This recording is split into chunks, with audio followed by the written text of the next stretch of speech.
大家好，我是邱平，我现在在湖南湘西大山当中。说到挂壁公路啊，首先很多人想到了就是河南的那个郭亮村，非常有名，也非常刺激。那今天在湘西的大山当中呢，有一条挂壁公路，这个挂壁公路啊非常与众不同，也是非常惊险刺激的。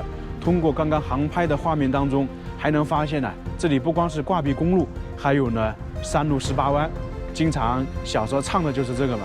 那这条挂壁公路呢，还有个与众不同的就是，我们平时看挂壁公路嘛，可能没有太长，可能就1、2公里或者几百米，然后是平的。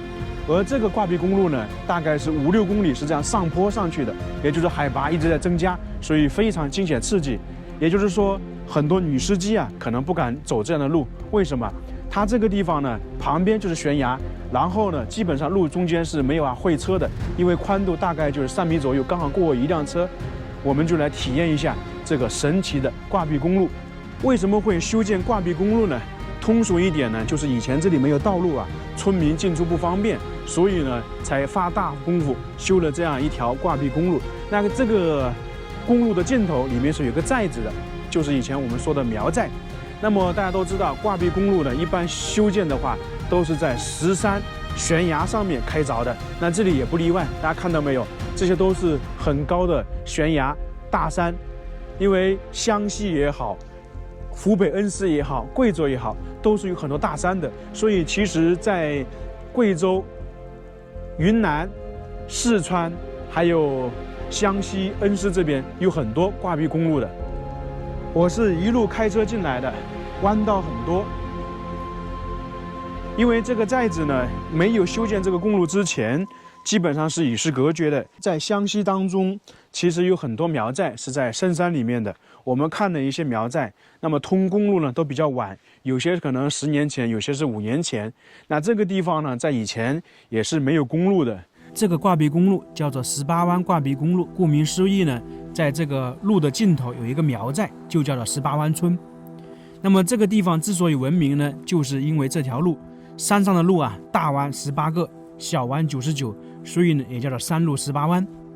没有修建这个挂壁公路、盘山公路时，这里四面都是悬崖，因为苗寨也好，还是其他的那种大山里的村寨也好，经常是在山谷或者是在山顶，所以呢进出是非常不方便的。那村里人上山下山只能走一条唯一的羊肠小道，这个我们就像去湖北恩施那个陆延平一样的，在一个山谷当中，那么上山下山，以前的话也是只能走一条小的道路。所以呢，有这样一种说法嘛，看到家走到哭，因为你看起来可能只有几百米，但是你爬的话可能要爬几个小时。最险的一个路段呢，听说要爬70、80米高的云梯，就相当于我们在湖北榆木寨的走的那个天梯一样的。以前猎人在这里打猎时，只要在这个路口啊放一个东西，就相当于是一夫当关，万夫莫开，什么都过不去。过去的18弯行路难，就跟走蜀道一样的，蜀道难，难于上青天，这里也是一样的。那么最典型的是什么呢？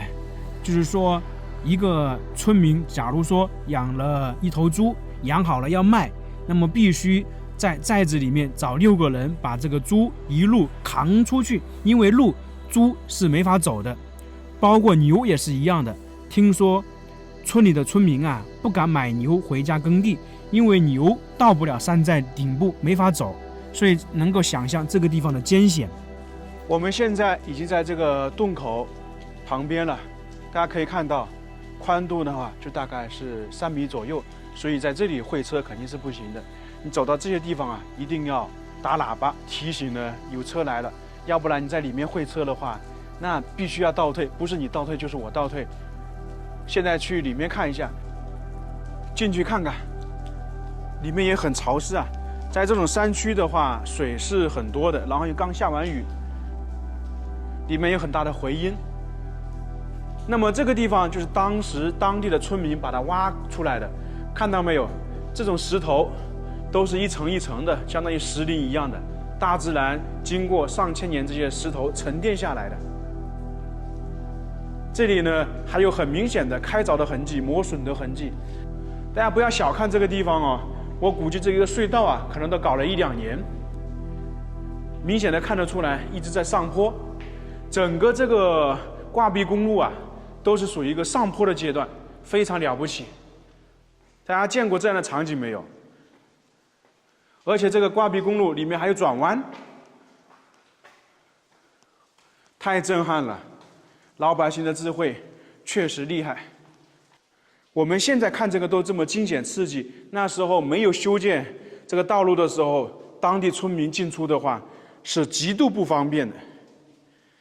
过完隧道，看看外面的风景，看到的都是大山，高高的大山和峡谷。那么这个下面是什么呢？看到很多没有？这些就是当年挖出来的这些石头堆积在这个下面，太佩服他们了。他们那个村子呢还在里面，还有几公里。刚刚碰到一位当地的大爷，他说他当年也参与了这条公路，但是由于可能也听不太清楚，就没简单的说。过了这个隧道，基本上就是挂壁公路惊险刺激的地方。现在我们准备去寨子里面看一看。按照网上资料的说法，这个挂壁公路呢，大概是5到6公里长，修了4年，动用了大概12万劳动力。那基本上这4年的时间，里面寨子的人基本上天天都在这里修这个挂壁公路，所以是非常辛苦。等一下，我们去寨子里面看看能不能找到当初修建挂壁公路的人，跟他聊一聊，了解一下这个情况。挂壁公路可能很多人建，但是这种又是挂壁公路又是盘山公路的相当少啊，又是一直上坡，所以这里的挂壁公路呢相当的奇特。开车的话要非常小心，所以我们经常说，像这些地方新手司机是不能开的，然后女司机呢可能也不敢开。从这个画面当中，大家应该能够看得到，就是从山脚下直接开到山顶上面的，是不是非常惊险刺激的一个地方？如果再远看一点，这个完全就是在悬崖峭壁上行走。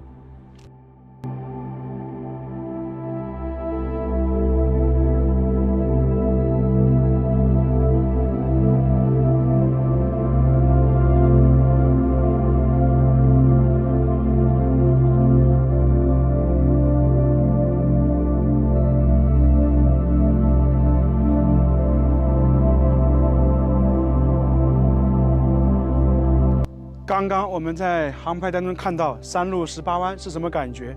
就是这个地方，基本上是180度的。其实，在湘西这些大山当中啊，很多这样的道路，就像矮寨公路里面，像那个有18个差不多180度的那种大弯，那这里也是一样。山区的天气确实奇怪，前2分钟这里呢还是大雾弥漫，整个都看不清楚。但是呢，2分钟之后又清晰了，那雾呢到了旁边，所以变化无常，在山区随时随地可能都遇到团雾的出现。我现在已经到这个挂壁公路的尽头了，这里是一个苗寨，我们来找一个当地的人，向他了解一下这个情况。叔，您贵姓啊？我姓龙，龙是吧？啊，姓龙。哎，好多苗族都是龙，各个大姓是吧？龙，乌龙。啊，你们也是苗寨吧？我是苗寨。那这个公路是什么时候开始修的？这是2001年3月份开始修的，修了4年。修了4年。那当时整个你们寨子的人都去修路了？都去。但是我们也没有那么多的人口，现在人口多些。但是我们就是130个劳力。总共这个道路有几公里啊？5.3公里。5.3公里，那非常不容易啊！我看刚才开车进来，好惊险呐，又是悬崖又是上坡啊！你像以前你们没有路的时候，那是怎么办？那时候没有路，我们就往这里一直走小路下去跑。走小路啊，走小路。那打个比方说，你们要去赶集，要花多长时间？没路的时候？往这里走下去呢，要2个小时。2个小时。2个小时走下去，但是挑东西挑担子上来要3个小时。那就是差不多1天时间，因为你逛下集市可能2个小时，回来差不多要3个小时。是的。那确实很不方便。那是恼火。年纪大的他也干不正讲，下不正去了。不敢去，不敢去，因为年纪大，爬山非常不方便。因为特别是感觉像下雨嘛，这山里面下雨，那就更不能出去了。啊，那就不能，下雨下雪都不能出去。那像以前你们没有开通路的时候，这个村子里面主要是靠种植什么？以前我们没开通路，我们那时也比较困难，人民收入只能370一年， 370斤，那是370比较块贫困了。啊，比较贫困。现在好了现在就讲得多了，啊，现在有路，各方面都好了。现在我们都改变好多了。因为我看了一下哈，你像我走了很多苗寨，它的房子都是木房子的。你像你们现在修的路，基本都是砖结构的，就证明生活条件好了。啊，生活就解决。那以前没有路的话，基本上看不到砖房子吧？若是那时没有砖房子，都是木头那是山上砍的。没得，我们是做土匠。